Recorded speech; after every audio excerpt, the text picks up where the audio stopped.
بزرگ تھے، ہر وقت اللہ سے عافیت مانگتے تھے، ہر وقت اللہ سے عافیت مانگتے تھے، ہر وقت عافیت مانگتے تھے۔ لوگوں نے پوچھا، لوگ ان کو صالح جانتے تھے، نیک سمجھتے تھے کہ حضور آپ اور کوئی دعا مانگتے نہیں، عافیت ہی مانگتے ہیں۔ فرمانے لگے میں مانگا کرتا تھا شروع میں، بعد میں خیال آیا اور بھی دعائیں مانگا کرتا تھا، یہ احساس بعد میں نصیب ہوا۔ فرماتے میں مزدوری کرتا تھا، مال برداری کرتا تھا، ایک جگہ پہ ڈیوٹی کر رہا تھا تو تھک گیا، اور وہ جو کام لینے والے لوگ تھے ان کا رویہ بھی بڑا ترش تھا، تکلیف ہوئی تو میں نے اپنے مالک کی بارگاہ میں عرض کی، مالک اگر 2 روٹی بغیر مجھے مشقت کے مل جائے دن میں تو تیری بارگاہ تو بڑی کریم ہے۔ کہتے ہو میں نے یہ دعا مانگ لی۔ ذرا میں تھوڑا آگے بڑھا تو 2 بندے آپس میں لڑ رہے تھے، میں ان کی صلح کرانے کے لیے، انہیں بچانے کے لیے آگے بڑھا تو میں جس کو چھڑا رہا تھا دوسرے نے میرے اوپر ضرب لگا دی، میرا بھی سر پھٹ گیا۔ تھوڑی دیر کے بعد وہاں پولیس آ گئی، وہ تینوں کو لڑنے والا سمجھ کے اٹھا کے لے گئے، مجھے جیل ہو گئی۔ 2 روٹیاں بغیر مشقت کے روز ملنی شروع ہو گئی۔ دعا مانگی تھی نا کہ یا اللہ 2 روٹیاں مل جائے نا بغیر مشقت کے، کہتے وہ 2 روٹیاں روز ملتی، کوئی کام نہیں کرنا پڑتا، پر جیل ہو گئی۔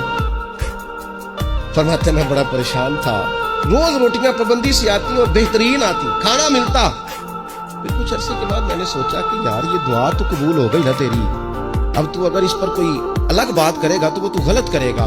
کہتے پھر خود ہی میرے دل میں اللہ نے بات ڈالی اور میں نے عرض کی، مالک 2 روٹیاں نہیں، مجھے تو عافیت چاہیے، مجھے تو عافیت دے، میرے اوپر تو کرم فرما، تو نظر رحمت کر، جے ایک قطرہ بخشے مینوں، ایک قطرہ بخشے مینوں تے کام بن جاندا ہی میرا، مہربانی کر، عافیت عطا کر۔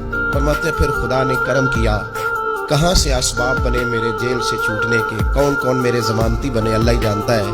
فرماتے ہیں دروازے بھی کھل گئے، رزق بھی ملتا ہے، صحت بھی میسر ہے، سجدہ بھی کر لیتا ہوں، سویرے تلاوت بھی کرتا ہوں، شام کو مدینے والے کی بارگاہ میں راج کے درود و سلام بھی عرض کرتا ہوں، میں ممکن ہوتا ہے تو کسی غریب کی داد رسی بھی کرتا ہوں۔ اب سمجھ آئی ہے، ربنا آتنا فی الدنیا حسنۃ وفی الآخرۃ حسنۃ وقنا عذاب النار۔